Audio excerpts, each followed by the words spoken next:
अस्सलाम वालेकुम मेरे प्यारे भैन भरा। हाँ जी सुनाओ जी की हाल चाल है, सुनाओ सब ठीक ठाक, अम्मी अबू भैन भरा राजी बाजी। हाँ जी अलहमदुलिल्लाह शुक्र अल्लाह का असी भी ठीक हाँ। हाँ जी व्लॉग शुरू करते पे अपने घर की रूटीन नाल। हाँ जी रजाई एक रहिंदी सी, एक नहीं रहिंदी, दो रहिंदियां हैगियां। पूरी रजाई देड़ी हैगी आ, अधेड़ के इहदा रूम विच नूं कट्ठा कर दिता है। एक होर रजाई रहिंदी हैगी, वो भी हजे अधेड़नी हैगी आ। ठीक है जी मिसबा तैयार हो गई है, गौन पहन लिया है वा। असी जाना है जी हुण कॉलेज। ठीक है जी इहदी गल करन वास्ते जाना है क्लर्क दे नाल। ठीक है जी अकैडमी ज्वाइन करनी है कि मिसबा ने, तो टाइम थोड़ा हुंदा वा, इस वजह ना मैं कहा चलो ना क्लर्क दे नाल गल करके आते है भी कोई ना भी थोड़ियां जियां कॉलेज चो छुट्टियां मिल जान ते अकैडमी ज्वाइन करके अपनी रूटीन नाल ना अपनियां बुकां दी तैयारी कर सके। ठीक है जी असी जा रहे हैं बाजार भी, पहला कॉलेज जाना है फिर बाजारों की कोई सौदे सूदे लैने है लैके ते फिर आते है कि असी घर, ते अपने घर की पूरी रूटीन अपने भैन भरावां नूं दिखावांगे। ते पूरी रूटीन पूरा व्लॉग मेरे भैन भरावो देखिया करो। ठीक है जी पूरी रूटीन देखिया करो, इन्नी मैं मेहनत करके अपना व्लॉग बना दी तैयार कर दी हाँ, तो मेरे व्लॉग नूं जाया ना करया करो, पूरा देखिया करो। ठीक है जी हाँ जी जाते हैं हुण असी।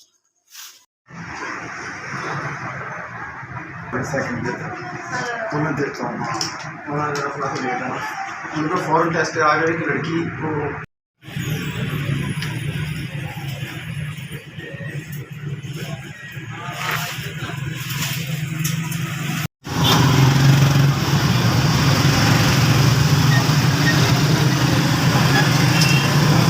2000 years later. हाँ जी मेरे भैन भरा बाजारों होया है, अकैडमी भी गई सी, कॉलेज भी गई सी। मैं फिर बाजारों लिया सी जलेबियाँ, गर्मा गर्म जलेबियाँ। ठीक है जी खोल के दिखाती हूँ ए देखो जी गर्मा गर्म जलेबियाँ मैनू बहुत अच्छियाँ लगदियां हैगियां। ठीक है जी मैं फिर जलेबियाँ लिया सी, मैं कहा रात नूं ना दुध दे विच पा के जलेबियाँ खावांगे, आए हाय हाय मज़ा आ जाना हैगा वा।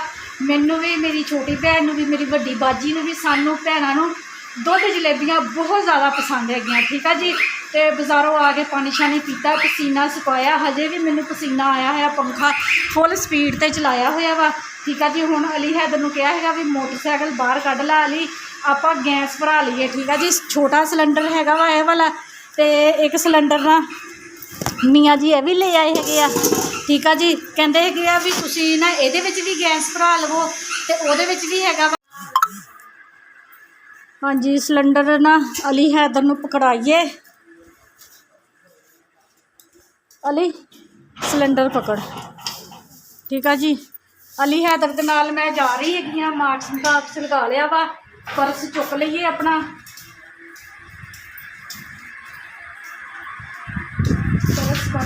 परस हाँ जी परस लै लिया है वा। ठीक है जी हुण जाते है देखते हैं कि अगर रोड तो भराना है या बाजारों भराना है। अली नूं पता है कित्थों गैस भराई दा है, तो गैस भरा के लिया।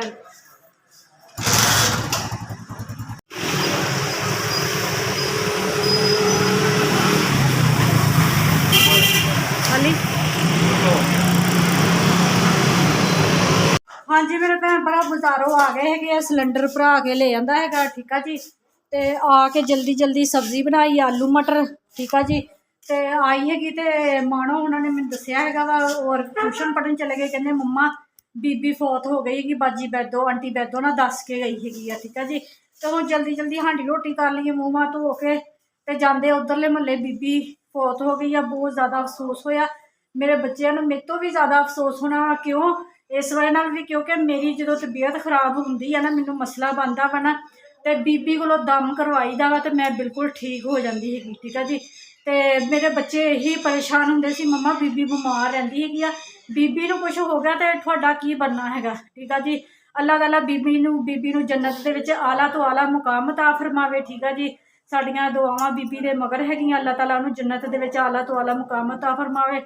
ठीक है जी तो बहुत अफसोस होया हैगा वा, बस अल्लाह की मर्जी है। ठीक है जी सियाणी सीगी ते अल्लाह नूं प्यारी हो गई उम्र के हिसाब नाल, बीबी दे ना यकदम लत्तां भी रुक गई सी, बीबी कोलों तुरिया नहीं जाता सीगा, ते बीबी मंजे ते ही बैठी हुंदी सी, ते मैनू फड़ के लैके जांदे हुंदे सी मोटरसाइकिल ते बीबी कोलों दम करवाना, तो इस तरह हो जाती सी जान मेरी फुल अर्गी हो जाती सी, बिल्कुल भी पता नहीं हुंदा सी भी मेरी तबीयत खराब हैगी आ। ते बहुत ज़्यादा दुख होया। तो हुण ना बल्ब मंगवाया सीगा नाल दे भाई कोलों, ਤੇ ਉਹ ਕਿਚਨ ਦੇ ਵਿੱਚ ਲਗਾ ਕੇ ਮੈਂ ਕਿਹਾ ਵਲੋਗ ਬਣਾਇਆ ਕਰਨਾ ਹੈਗਾ। ਤੇ ਚੂੜੀ ਵਾਲਾ ਬਲਬ ਭਾਈ ਲੈ ਆਇਆ ਵਾ ਤੇ ਪਿੰਨ ਵਾਲਾ ਬਲਬ ਲੱਗਣਾ ਸੀਗਾ। ਇਸ ਵਜ੍ਹਾ ਨਾਲ ਮੈਂ ਕਿਹਾ ਆਪਣੇ ਭੈਣ ਭਰਾਵਾਂ ਨੂੰ ਦਿਖਾ ਦੇਵਾਂ। ਅਸੀਂ ਅੱਜ ਨਾ ਆਲੂ ਮਟਰ ਬਣਾਉਣ ਲੱਗੇ, ਜਲਦੀ ਜਲਦੀ ਰੋਟੀਆਂ ਪਕਾ ਕੇ ਬੱਚਿਆਂ ਨੂੰ ਦੇ ਦਈਏ। ਮਗਰਿਬ ਤੋਂ ਬਾਅਦ ਜਨਾਜ਼ਾ ਹੈਗਾ ਵਾ ਤੇ ਜਲਦੀ ਜਲਦੀ ਸਾਡੀ ਰੋਟੀ ਕਰਕੇ ਤੇ ਫਿਰ ਮੈਂ ਉੱਧਰ ਜਾਣਾ ਹੈਗਾ ਫੌਤਕੀ ਵਾਲੇ ਘਰ। ਠੀਕ ਆ ਜੀ।